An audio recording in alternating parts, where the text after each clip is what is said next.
इस वक्त एक बड़ी खबर जम्मू कश्मीर से सामने आ रही है। आपको बता दें, जम्मू कश्मीर के पुलवामा में एनकाउंटर हुआ है। पुलिस और सिक्योरिटी फोर्सेस का ऑपरेशन जारी है। 2 मिलिटेंट हलाक बताए जा रहे हैं। इस वक्त की बड़ी खबर जम्मू कश्मीर के पुलवामा से सामने आ रही है। पुलवामा में एनकाउंटर हुआ है। पुलिस और सिक्योरिटी फोर्सेस का ऑपरेशन अभी जारी है। फिलहाल 2 मिलिटेंटों के हलाक होने की खबर सामने आ रही है। तो लगातार जम्मू कश्मीर में एनकाउंटर ऑपरेशंस जो है लगातार जारी है। पुलिस और सिक्योरिटी फोर्सेस पिछले कुछ दिनों में ऑपरेशन अंजाम दे रहे हैं और इस वक्त की जो खबर सामने आ रही है पुलवामा से है।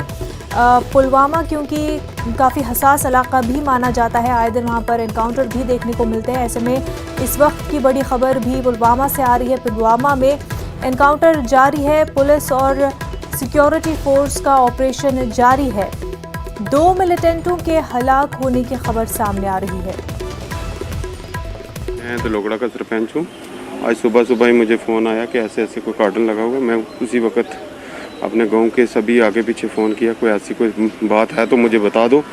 तो अभी कार्टन लगा हुआ है पीर बाबा के पास। हमने भी सभी को इशारा कर दिया है कि जब भी हमारी ज़रूरत कहीं भी आर्मी वालों को पड़े, किसी को भी पड़े, तो हमने कंधे से कंधा मिला के इनके साथ चलना है। जैसे हमें भी कोई जानकारी मिलेगी, अभी तो कार्टन चल रहा है, अभी पता नहीं है क्या नहीं। अभी जैसे ही पता चलेगा तब हम बता दें। सर हाँ सर, पूरी तरह चल रही है, पूरे गांव को घेरा हुआ है, तो सर चल रही है। हमारे नुमाइंदे मंजूर हमारे साथ जुड़ चुके। मंजूर, एनकाउंटर के हवाले से तफसीलात बताएं। जी मुनज़्ज़ा, ये जो इलाका है तारसर मारसर इलाका है, नागबेरन इलाका है। ये त्राल से करीबन इस इलाके तक पहुंचने के लिए कम से कम 7 घंटे का पैदल सफर तय करना पड़ता है। उसके बाद इस इलाके में पहुंचना पड़ता है और आज दौरान शबी फोर्सेस ने इस इलाके का सर्च ऑपरेशन शुरू किया था इस इलाके में। और इस इलाके में फिर मिलिटेंट जो मौजूद थे उन्होंने फोर्सेस पर फायरिंग की और एनकाउंटर शुरू हुआ है। अभी तक जो है 2 मिलिटेंट इस एनकाउंटर में मारे गए हैं और जो मजीद ऑपरेशन है इसको मजीद वसी कर दिया गया है और ये ऑपरेशन जो है जारी है। मुनज़्ज़ा, बताऊंगा ये जो इलाका है बहुत दूर इलाका है और ये त्राल से करीबन 7 घंटों का सफर पैदल तय करना पड़ता है। ये एक सेहत अफजा मुकाम भी है और एक कश्मीर की सबसे बड़ी चरागाह भी है ये जो है इलाका है। जी मुनज़्ज़ा, वहीं किस तंजीम से ये वाबस्ता है और जो मिलिटेंट हलाक किए गए हो उनकी शिनाख्त हो पाई हो? जी, पुलिस ने ट्वीट किया है अभी कि जो 2 मिलिटेंट है वो मारे गए हैं, लेकिन उनकी शिनाख्त भी जाहिर नहीं की गई है। और ये जो ऑपरेशन अभी बताया जाता है, ऑपरेशन अभी भी जारी है। बिल्कुल, ऑपरेशन अभी भी जारी है। 2 मिलिटेंट हलाक बताए जा रहे हैं। मंजूर, बेहद शुक्रिया तफसीलात के लिए। बड़ी खबर एमपी के भिंड से, जहां एक जेल की दीवार गिरने से बैरक नंबर 7 और बैरक नंबर 5 के कैदी जख्मी हो गए हैं। जख्मी कैदियों की तादाद 22 बताई जा रही है, जबकि 6 से 7 कैदियों को फौरी इलाज के लिए भेजा गया है। जेल इंतजामिया के मुताबिक जेल का कुछ हिस्सा मखदूश था और बारिश की वजह से काफ़ी कमज़ोर हो गया था और मरम्मत भी नहीं हो पाई थी। सुबह 5 बजे दीवार गिर पड़ी। इस वक्त कैदी सोकर उठे थे और जो कैदी दीवार में दब गए थे उन्हें साथी कैदियों ने मिलकर बाहर निकाला। आज सुबह 5:10 के आसपास जो है ये जेल जो काफ़ी पुरानी है, इसे 1958 में स्टार्ट किया गया था, लगभग 150 साल पुरानी जेल है। इसकी दीवारें भरभरा के गिरना शुरू हुई, जिसमें बैरक नंबर 6 जो है वो पूर्णतः ध्वस्त हो गया और उसमें 64 कैदी थे। जेल में कुल 255 कैदी थे, सभी की गिनती कर ली गई है और उसमें से 22 गंभीर रूप से घायल हैं, जिन्हें रेस्क्यू करके हॉस्पिटल पहुँचा दिया गया है। ये 5 बजे के लगभग 5:30 बजे लगभग जेल खुलती है। 5 बजे के लगभग अचानक दीवार थोड़ा सा प्लास्टर गिरा, तभी सिपाही दौड़े आए। बोले साहब लगता है जेल गिर जाएगी। दौड़ के हम लोग आए, सिपाही भी सभी को बुला लिए। जैसे ही बैरक खोलना शुरू किया, मतलब 7 नंबर बैरक भगवा के गिरी, सामने का बरांडा गिर गया। सभी लोगों को बंदियों को सुरक्षित निकाल के 8 नंबर बैरक में किए। उसमें से मतलब 8-10 ऐसे बंदी थे जो दबे थे, उनको तुरंत गार्ड ने और कुछ बंदियों ने सबने मिलकर निकाला। बंदी से सब सुरक्षित है। क्या हुआ है? बिल्डिंग गिर पड़ी। कहाँ से? जेल की। जी बड़ी जेल में आते हम, फिर तो में दब गए, हालत खराब है, बचिए गई, बहुत ज़्यादा बच्चा की हालत बहुत ज़्यादा खराब है। बच्चा भी आ गया बच्चा सुना जी बच्चा की हालत आ गया सही है बच्चा बच्चा सही आ गया है आ गया छत गिर गई छत गिरी छत का बिल्डिंग पूरी ध्वस्त हो गई। कितने लोग थे उसमें कितने लोग वैसे हम लोग तो हमें 30-35 हो गए कम से कम। उसमें 64 आदमी थे, 35 आदमी की हालत तो खराब है। ये कौन सी बेरिंग थी 7 नंबर। तो आपको बता दें भिंड जेल में हादसा पेश आया जिसमें दीवार गिर पड़ी। सुबह 5 बजे ये हादसा पेश आया है और उस वक्त कैदी जो है वो सोकर उठ रहे थे। जो कैदी दीवार में दब गए उन्हें साथी कैदियों ने मिलकर बाहर निकाल लिया है। लेकिन आपको बता दें कि बैरक नंबर 5 और बैरक नंबर 7 के कैदी ज़ख्मी भी हो गए हैं। ज़ख्मी कैदियों की तादाद 22 बताई जा रही है, जबकि 6 से 7 कैदियों को फौरी इलाज के लिए भेजा गया है। जेल इंतज़ामिया के मुताबिक जेल का कुछ हिस्सा मखदूश था और बारिश की वजह से काफ़ी कमज़ोर हो गया था और क्योंकि मरम्मत भी नहीं हो पाई थी और इस वजह से सुबह 5 बजे दीवार गिर पड़ी।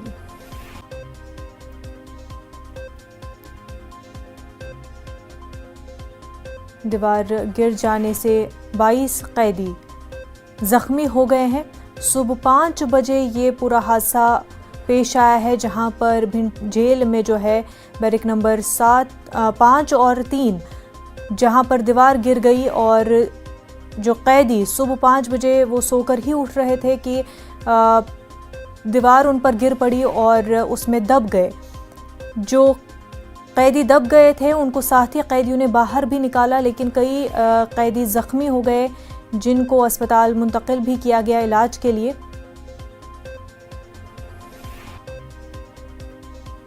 आपको बता दें कि बारिश की वजह से काफ़ी कमज़ोर ये दीवार हो गई थी, क्योंकि मरम्मत भी नहीं हुई थी इस दीवार की, पहले से ही काफ़ी कमज़ोर थी और इस वजह से बारिश की वजह से दीवार जो है गिर गई।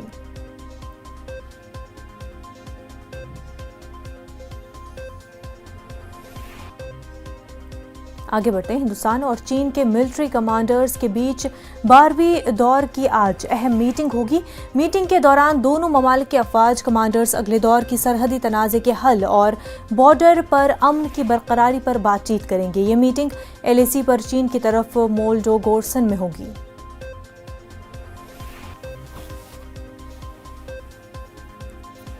दिल्ली से हमारे नुमाइंदे संदीप बोल हमारे साथ जुड़ चुके हैं। संदीप, काफ़ी अहम ये मीटिंग है हिंदुस्तान और चीन के बीच में, किस तरह से ये मीटिंग कहाँ पर शेड्यूल्ड है और किन मुद्दों पर बात होगी? देखिए 10:30 बजे जो चीन के कब्जे वाले तिब्बत में मोल्डो है, जो कि हमारे चुशूल के जस्ट अपोजिट साइड में है, वहाँ पे जो है ये बैठक होनी है सुबह 10:30 बजे। और इस बैठक में कोशिश यही की जाएगी कि जो भी अभी तक डिसएंगेजमेंट के प्रोसेस हुआ है, क्योंकि अभी तक सिर्फ और सिर्फ पेंगोंग त्सो के नॉर्थ और साउथ बैंक पे ही डिसएंगेजमेंट का प्रोसेस हुआ, लेकिन अभी भी बहुत सारी ऐसी जगह है, ऐसे फ्रिक्शन पॉइंट्स हैं जहाँ से कि तनाव को कम करना है। तो उसी के चलते बताया जा रहा है कि जो बातचीत की मेज पर आज दोनों देशों के जो कोर कमांडर बैठने वाले हैं, उसमें गोगरा और हॉट स्प्रिंग को लेकर चर्चा होगी, कैसे वहाँ पर डिसएंगेजमेंट को किया जा सके। साथ ही जितने भी फ्रिक्शन पॉइंट्स हैं उनको लेकर भी चर्चा होगी, क्योंकि लगातार जो है भारतीय सेना भी उसी नफरी के साथ, उतनी तादाद के साथ वहाँ पे डटी हुई है, चीन भी उतनी तादाद का डटा हुआ है, लेकिन बीच का रास्ता निकालना बहुत जरूरी है। और यही वजह है कि दोनों देश बार बार जो है बातचीत की मेज पर आ रहे हैं। तकरीबन 2 महीने बाद जो है इस तरीके की बातचीत हो रही है, क्योंकि बीच में कोरोना की वजह से जो है ये सारी चीजें जो है नहीं हो पा रही थी। लेकिन अब उम्मीद यही जताई जा रही है कि जल्द से जल्द आपस में बैठकर बातचीत करके उन सब फ्रिक्शन पॉइंट्स जहाँ पे सबसे ज्यादा विवाद है उनको सुलझाने की कोशिश किया जाए। पेंगोंग के बाद अब गोगरा और हॉट स्प्रिंग में आम सहमति बनाकर जो सेना की जो वापसी है उन सब इलाकों पे जहाँ पे कि वो आमने सामने बैठे हैं उसको सुनिश्चित किया जा सके, इस चीज को लेकर आज चर्चा होनी। 12वें दौर की मीटिंग है, ऐसे में जिस तरह से हमने कुछ महीनों पहले देखा था कि लद्दाख बॉर्डर पर किस तरह से तशद्दुद हुआ और किस तरह से संगीन मामला था, अब क्या माना जा रहा है कि ये दौर की मीटिंग जो है क्या अमन बहाल हो पाएगा इससे? देखिए, ये कहना बहुत मुश्किल है कि क्या अमन बहाल हो पाएगा। हालांकि अमन उस इलाके में है, बहुत ज्यादा तनाव नहीं है, दोनों देशों की सेनाएं आमने सामने जरूर है, लेकिन उस तरीके की स्थिति में नहीं है कि किसी भी वक्त जो है किसी तरीके क्लैश जो है वहाँ पे हो। लेकिन जरूर है कि जब तक आमने सामने इतनी भारी संख्या में सैनिक बैठे रहेंगे, तैनात रहेंगे, तो इस तरीके की स्थितियां पैदा हो सकती हैं। लिहाजा कोशिश यही की जा रही है कि पूरे LAC पर खासतौर पर कि ईस्टर्न लद्दाख में हालात सही रहे, दुरुस्त रहे, किसी तरीके की कोई ऐसी घटना ना हो जैसे कि गलवान में हुई थी। तो उसी को ध्यान में रखकर जो है अब कोशिश की जा रही है कि दोनों देश जो है एक साथ बैठकर उन सब इलाकों से जहाँ पे कि भारतीय सेना की तैनाती बहुत ज्यादा या चीन की सेना की बहुत ज्यादा तैनाती है, वहाँ से डिसएंगेजमेंट का प्रोसेस जो है उसको शुरू किया जा सके। हालांकि ये अभी डी-इंडक्शन नहीं है, यानी कि अभी सेना ना भारत ने अपनी वापस हटाई है उन सब जगह से, न चीन अपनी वापस लेके गया। पहली कोशिश ये है कि जो सीमा पर LAC पर जो है शांति बनी रहे और शांतिपूर्वक तरीके से जो है दोनों देशों की सेनाएं जो है डिसएंगेजमेंट के प्रोसेस को स्टार्ट करे, और उसके बाद जो है डी-इंडक्शन, ट्रूप्स का डी-इंडक्शन की बात बाद में आती है। लेकिन जो आमने सामने आईबॉल टू आईबॉल कॉन्टैक्ट में जो दोनों देशों की सेनाएं बैठी हैं, कम से कम वहाँ पे टेंशन रिलीज हो और पहले जैसी स्थिति में आए। हालांकि उम्मीद बहुत कम है कि 20 अप्रैल 2020 से पहले की जो स्थिति है उसमें बहुत जल्दी जो है आने वाले हैं, लेकिन कोशिश अभी जारी है कि उसी तरीके की स्थितियां बनाई जाए ताकि LAC पर शांति बहाली हो सके। बिल्कुल संदीप, बेहद शुक्रिया तमाम तफसीलात के लिए। इस वक्त की बड़ी खबर आपको बता दें, आसाम मिजोरम का सरहदी तनाजा जारी है। बड़ी तादाद में सिक्योरिटी जवानों को सरहद पर तैनात किया गया है। आसाम के वज़राला के खिलाफ FIR दर्ज की गई है। वज़राला हेमंत बिस्वा के खिलाफ मिजोरम फोर्सेस ने FIR दर्ज की है। तो आसाम मिजोरम बॉर्डर पर तनाजा अभी भी लगातार बना हुआ है। सिक्योरिटी जवानों को सरहद पर तैनात किया गया है। आसाम के वज़राला के खिलाफ FIR भी दर्ज की गई है। वज़राला हेमंत बिस्वा के खिलाफ मिजोरम फोर्स ने ये FIR दर्ज कराई है। काफ़ी तनाज़ा बढ़ता हुआ यहाँ पर दिखाई दे रहा है। कई दिनों से लगातार ये तनाज़ा चलता आ रहा है। वहीं बातचीत भी हुई और सेंटर भी इस मामले का नोटिस ले रही है, लेकिन इसके बावजूद जो है ये तनाज़ा थमने का नाम नहीं ले रहा है। वहीं कई लोगों की जानें भी इसमें गई है। आपको बता दें, सिक्योरिटी जवानों को सरहद पर तैनात भी किया गया है। वहीं आसाम के वज़राला के खिलाफ FIR भी दर्ज की गई है। मिजोरम फोर्स से FIR दर्ज की गई है। वही आसाम के इंतज़ामिया का मानना है कि हमारे नुमाइंदे निलॉय इस वक्त हमारे साथ जुड़ चुके हैं। निलॉय, इस वक्त की क्या कुछ सिचुएशन है आसाम मिजोरम बॉर्डर पर? मुनज़्ज़ा, जो खबर है कि असम मिजोरम के तरफ से असम के चीफ मिनिस्टर और असम के 6 आला पुलिस अफसर के ऊपर FIR दर्ज किया गया है। FIR में ये कहा गया है कि चार्जेस लगाया गया है कि अटेम्प्ट टू मर्डर है और कंस्पिरेसी है और उकसाने की चार्जेस लगाया गया है। और दूसरी तरफ असम पुलिस ने भी मिजोरम के क्लासिफ के 6 पुलिस ऑफिशियल्स के अगेंस्ट FIR दर्ज किया है और दोनों तरफ का ऑफिशियल्स को 2 और 1 तारीख को दोनों ही बॉर्डर पुलिस स्टेशन में हाजिर होना है। अब देखिए कि ये 26 तारीख के घटना के बाद निश्चित जब दोनों राज्य के चीफ सेक्रेटरी होम सेक्रेटरी से मिलने गए, वहां पे जाके बातचीत हुआ। उसके बाद ये कहा गया कि दोनों तरफ से ये कदम लिया जाए कि उस बॉर्डर में जो टेंशन है वो उसको ईज ऑफ किया जाए। और उसके बाद से असम के तरफ से ट्रैवल एडवाइजरी आता है कि असम के लोगों को ये हिदायत दिया जाता है कि वो मिजोरम ना जाए, क्योंकि वहाँ पे जो सिचुएशन है वो मुनासिब नहीं है। मिजोरम की तरफ से चीफ मिनिस्टर ने ये कहा गया है कि मिजोरम में रह रहे जो नॉन मिजोज है या असम के लोग हैं उनको बाइज्जत और सुरक्षित रूप से बाहर आना दिया जाए और अब उस पर कोई रोक टोक ना हो और पुलिस उसका सुरक्षा मुहैया किया जाए। तो निश्चित रूप से जो सिचुएशन है, कोई भी सरकार या कोई भी राज्य पीछे आने के लिए मंजूर नहीं है, अब तक राजी नहीं है। और हालांकि ट्विटर पे अब मिजोरम के चीफ मिनिस्टर ने यह भी कहा है कि पूर्वोत्तर के सभी राज्यों को एकजुट होकर रहना है और इस पूरे मामले को शांतिपूर्ण और बहुत सौहार्दपूर्ण तरह से निपटाया जाना चाहिए। लेकिन अगर जमीनी हकीकत देखें तो निश्चित रूप से जैसे सिलचर की नई SP ने कहा है कि जी। दोनों तरफ की पुलिस फोर्सेस हालांकि आउटपोस्ट से बैकआउट कर गया है, न्यूट्रल फोर्सेस वहां पे सीआरपीएफ है वहां पर, लेकिन उन्होंने ये भी कहना है कि मिजोरम पुलिस के कई पुलिस ऑफिसर्स वहां पे पुलिस पोस्ट पे अभी भी डटे हुए हैं। तो निश्चित रूप से जो टेंशन है, एमएचए की गाइडलाइंस है, वो गाइडलाइंस कहीं ना कहीं पूरी तरीके से माना नहीं जा रहा है। और दूसरी और ये सिचुएशन को अब नॉर्मलाइज करने के लिए केंद्र का हस्तक्षेप या कड़ी कदम यहाँ पे अब निहायत जरूरी हो गया। बिल्कुल, सेंट्रल गवर्नमेंट का इस पूरे मामले पर कुछ इनिशिएटिव लेना काफ़ी ज़्यादा ज़रूरी है, क्योंकि जिस तरह की सिचुएशन आसाम और मिजोरम में बनी हुई है, एक ही मुल्क की दो रियासतें हैं लेकिन दो मुल्कों की तरह जो है बॉर्डर पर हालात बने हुए हैं। निलॉय, बेहद शुक्रिया आपका। एक और बड़ी खबर इस वक्त जम्मू कश्मीर से आपको बता दें, जम्मू कश्मीर में एनआईए के छापे 14 मकामात पर एनआईए के छापे हुए हैं। जम्मू, रामबन, कश्मीर और दीगर इलाकों में एनआईए के छापे हुए हैं। लश्कर के कमांडर की गिरफ्तारी हुई है। आईईडी बरामद करने के मामले पर ये छापे हुए हैं। लश्कर मुस्तफा के कमांडर की गिरफ्तारी हुई है। आपको बता दें, बड़ी खबर इस वक्त जम्मू कश्मीर में एनआईए के छापे हुए हैं। रियासत के 14 मकामात पर एनआईए ने छापामारी की है। जम्मू, रामबन, कश्मीर और दीगर इलाकों में एनआईए के छापे हुए हैं। लश्कर मुस्तफा के कमांडर की गिरफ्तारी हुई है। आईईडी बरामद करने वाले मामले पर ये छापे मारे गए हैं। काफ़ी बड़ी कार्रवाई एनआईए की कई मकामात पर, बल्कि 14 मकामात पर एनआईए ने छापेमारी की है। जम्मू, रामबन, कश्मीर और दीगर इलाकों में 14 मकामात पर एनआईए ने कार्रवाई की है, छापामारी हुई है। लश्कर मुस्तफा के कमांडर की इस मामले में गिरफ्तारी बताई जा रही है।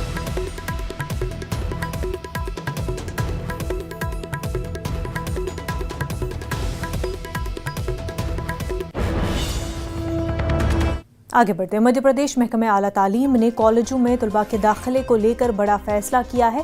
महकमे आला तालीम ने अपने साबिका फैसले को बदलते हुए अब इन तलबा को भी दाखिला देने का फैसला किया है जिन पर फौजदारी के मुकदमे दर्ज है। मध्य प्रदेश के वजीर बराए आला तालीम मोहन यादव का कहना है कि सिर्फ फौजदारी मुकदमा कायम होने से किसी तालिब इल्म को इल्म के हुसूल से रोकना मुनासिब नहीं है। तालिब इल्म ने जुर्म किया है या नहीं किया है उसका फैसला अदालत करती है, और जब फौजदारी मुकदमा कायम होने वाले असेंबली और पार्लियामेंट का इंतखाबात लड़ सकते हैं तो ऐसे में किसी भी तालिब इल्म को तालीम से रोकना मुनासिब नहीं है। मोहन यादव का कहना है कि जमहूरी मुल्क में तलबा लीडरान पर अक्सर जब वो अवामी मसाइल को लेकर एहतजाज करते हैं तो थानों में उनके खिलाफ मामले दर्ज होते ही हैं। ऐसे में किसी तालिब इल्म पर सिर्फ मामला दर्ज होने से उसे तालीम के हक से महरूम करना मुनासिब नहीं है। ये गलत कानून था, लेकिन इस कानून के बलबूते पर मुझे विद्यार्थी परिषद के पदाधिकारियों ने और अन्य लोगों ने संपर्क किया और कहा कि यह निर्णय अपने को बदलना चाहिए। तो मैं सहमत हूँ इस बात से, और मैंने उच्च शिक्षा कमिश्नर को निर्देश दिए हैं कि किसी भी विद्यार्थी पे अगर कोई प्रकरण पंजीबद्ध है किसी थाने में, उससे किसी का भी प्रवेश रोका नहीं जाए, उनको सामान्य रूप से प्रवेश दिया जाए। प्रकरण चूँकि न्यायालय में जाने के बाद उसके गुणदोष के आधार पर सजा होती है, उसके बाद निराकरण होता है। केवल पंजीबद्ध मात्र से अगर किसी का प्रवेश रोकेंगे तो मुझे लगता है ये जाती होगी। लोकतंत्र में छात्र नेताओं पे कई बार ऐसे लोक हितैषी मुद्दों को लेकर जब वो आंदोलन करते हैं तो कई बार प्रकरण पंजीबद्ध होते रहे हैं। तो इसलिए इस आधार पर केवल पंजीबद्ध होने से जब लोकसभा विधानसभा के प्रत्याशियों को चुनाव लड़ने से नहीं रोका जा सकता, तो किसी भी विद्यार्थी का प्रवेश रोकना ये गलत हो जाएगा। इसलिए मैं इस बात से सहमत हूँ कि हर विद्यार्थी को पढ़ने का मौका मिलना चाहिए, और इस आधार पर उच्च शिक्षा विभाग सबको प्रवेश देने जा रहा है। हमारे नुमाइंदे मेहताब आलम हमारे साथ जुड़ चुके हैं। मेहताब आलम, काफ़ी अहम और बड़ा फैसला, काफ़ी अच्छा फैसला तालिब इल्मों के लिए यहाँ पर लिया गया है कि तालीम से किसी को भी महरूम न रखा जा सके, और जिन पर मुकदमा हुआ है उनको भी तालीम हासिल करने का हक है। यकीनन मुनज़्ज़ा एक बड़ा फैसला है, और हुकूमत ने अपने साबिक़ा फैसले को बदला है।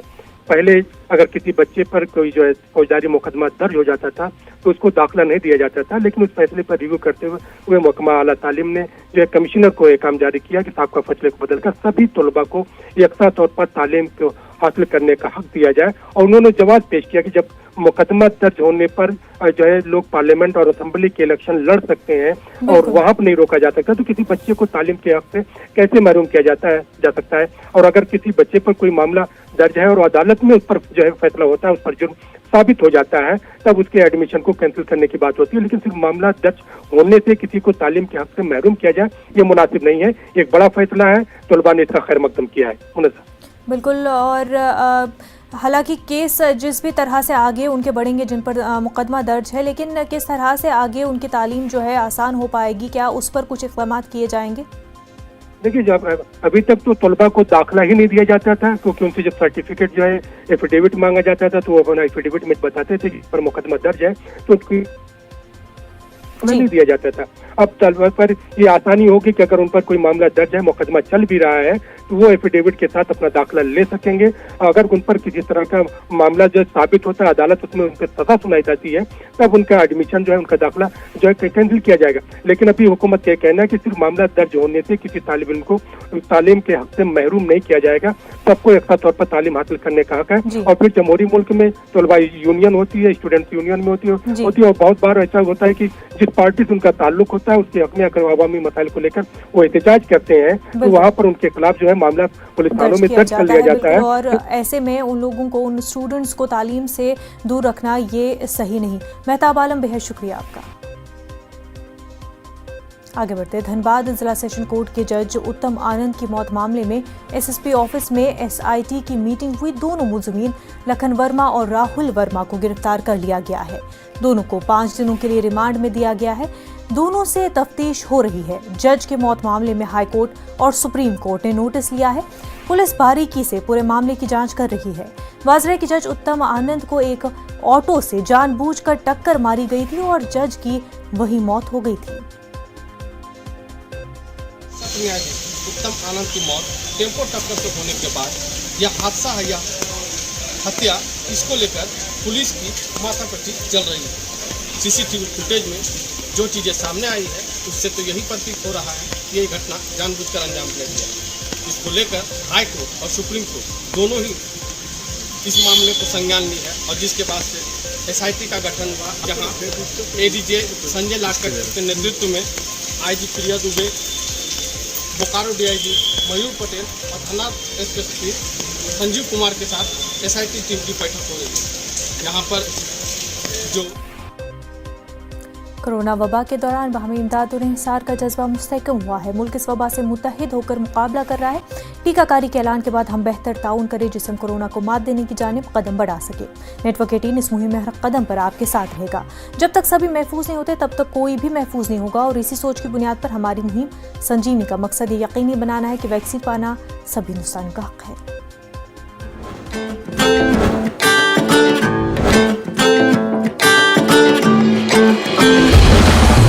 टीका लगा,